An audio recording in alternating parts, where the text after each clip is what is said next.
दोस्तों महात्मा गांधी को राष्ट्रपिता माना जाता है, यानी फादर ऑफ द नेशन की उपाधि उनको मिली हुई है। पर अगर मैं आपको ये बोलूं कि आज तक गवर्नमेंट ऑफ इंडिया ने ऐसा कोई भी रूल या ऑर्डिनेंस पास नहीं किया है जिसमें महात्मा गांधी को ये कहा गया है कि ये हमारे राष्ट्रपिता हैं, तो दोस्तों ये सुनने के बाद ज्यादा चौंकिए मत, क्योंकि मैं बहुत ही डिटेल में आपको ये अच्छे से समझाऊंगा, वो भी प्रूफ के साथ। तो एक्चुअली 2012 में हाथरस के रहने वाले गौरव अग्रवाल, जो कि उस टाइम पे 6th स्टैंडर्ड में थे, तो इन्होंने एक आरटीआई फाइल की थी जिसमें उन्होंने ये पूछा था कि क्या सच में महात्मा गांधी हमारे राष्ट्रपिता हैं। तो उनके क्वेश्चन के रिप्लाई में यूनियन कल्चरल मिनिस्ट्री ने ये जवाब दिया कि गवर्नमेंट ऑफ इंडिया ने ना तो आज तक ऐसा कोई रूल बनाया है और ना ही ऐसा कोई ऑर्डिनेंस पास किया है जिसमें ऐसी बात की गई हो। फिर इसके बाद ऐश्वर्या पराशर नाम की एक लड़की ने एक और आरटीआई फाइल की जिसमें उन्होंने उस टाइम के प्रेसिडेंट प्रतिभा पाटिल और प्राइम मिनिस्टर मनमोहन सिंह को लेटर लिख के ये बताया कि महात्मा गांधी को फादर ऑफ द नेशन का टाइटल दे देना चाहिए, क्योंकि भारत में रहने वाले सभी लोग महात्मा गांधी को राष्ट्रपिता के रूप में ही देखते हैं। तो उस टाइम के होम मिनिस्ट्री ने ऐश्वर्या पराशर के आरटीआई का रिप्लाई देते हुए ये कहा कि हम ऐसा नहीं कर सकते, क्योंकि जो कॉन्स्टिट्यूशन का आर्टिकल नंबर 18 है वो इसकी परमिशन नहीं देता है। तो दोस्तों कॉन्स्टिट्यूशन का आर्टिकल नंबर 18 ये कहता है कि आप किसी को भी एजुकेशन या मिलिट्री से रिलेटेड ही कोई भी टाइटल दे सकते हो।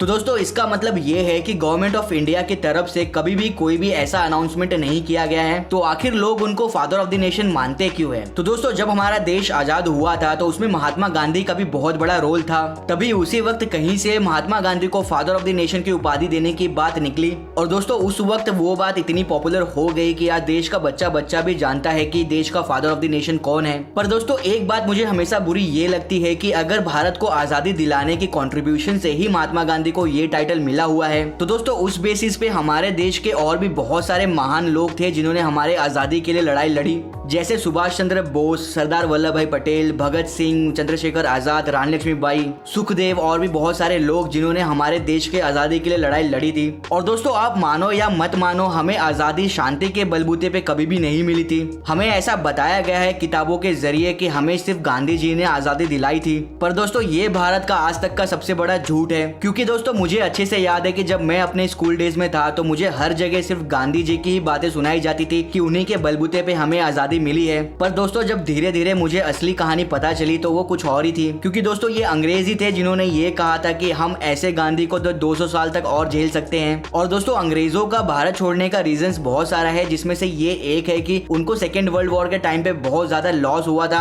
वो जीत तो गए थे सेकेंड वर्ल्ड वॉर में, बट उनको इतना ज्यादा लॉस हुआ था कि वो अकेले ही ब्रिटेन और इंडिया को मैनेज नहीं कर पा रहे थे। और यहाँ पर उसी वक्त सुभाष चंद्र बोस की मृत्यु के बाद इंडिया में बहुत ज्यादा विद्रोह बढ़ गया था। और दोस्तों वो विद्रोह अंग्रेजों के खिलाफ इतना बड़ा कि उस वक्त में भारत का कोई भी एक नॉर्मल इंसान भी जहाँ भी अंग्रेजों को देखता था वहीं उनको मारने लगते थे। और जितने भी हिंदुस्तानी जो अंग्रेजों के लिए काम करते थे उस वक्त वो भी विद्रोह करने लगे थे। तो एक्चुअली अगर आप देखोगे तो उस वक्त अंग्रेजों ने भारत को बहुत कंट्रोल करना चाहा, पर फिर भी वो नहीं कर पाए क्योंकि इतना विद्रोह हो रहा था हर जगह देश में। तो फाइनली उनको यहाँ पर हार कर जाना पड़ा। तो दोस्तों मेरे हिसाब से तो आजादी मिलने के मेन रीजंस ये थे। और दोस्तों गांधी जी का भी तरीका सही था, पर अगर देश आजाद हो तब अगर आप शांति की बात करोगे तो एक बार मान भी सकता है कोई भी। पर दोस्तों अगर आप मान लो कि अगर आप किसी के गुलाम हो और अगर आप ये चाहोगे कि वो शांति से आपको आजाद कर दे, तो ऐसा दुनिया के इतिहास में कभी भी नहीं हुआ है। आपका जो हक है वो अगर आप सामने वाले से नहीं छीनोगे तब तक आपको वो नहीं देने वाला है। तो दोस्तों अगर आपको इस टॉपिक पे वीडियो चाहिए बहुत ही डिटेल में कि हमारा भारत देश आखिर कैसे आजाद हुआ, क्या क्या रीजंस थे वो हमारे आजादी के पीछे, तो जरूर मैं इस टॉपिक पे भी एक वीडियो बनाऊंगा। पर आप मुझे कमेंट करके कमेंट बॉक्स में जरूर बताइए कि क्या आपको ऐसा वीडियो चाहिए। और दोस्तों मैं आपको ये प्रॉमिस करता हूँ कि जो भी वीडियो मैं बनाऊंगा उसमें सिर्फ फैक्ट्स की बातें होंगी। तो एंड में बात ये है कि अगर आपको महात्मा गांधी को फादर ऑफ द नेशन बोलना है तो आप बोल सकते हो, कोई प्रॉब्लम नहीं है। पर अगर आपका मन नहीं करता है बोलने का तो आप वो भी कर सकते हो, क्योंकि ऐसा कोई रूल या लॉ तो है नहीं कि आपको उनको ये बोलना ही है। तो दोस्तों बस आज के लिए इतना ही, और मैं आपसे बहुत जल्दी मिलूंगा कुछ और नए यूनिक फैक्ट्स के साथ। और अगर अब तक आपने मेरे चैनल को सब्सक्राइब नहीं किया है तो कर दीजिए और बेल आइकन को भी दबा दीजिए ताकि मेरे नए वीडियोस के नोटिफिकेशन आपको मिलते रहें। और अगर वीडियो अच्छी लगे तो इसे लाइक करना मत भूलना, और दोस्तों शेयर करके फैला दो जितना फैला सकते हो आप लोग। तब तक के लिए अपना ख्याल रखिए।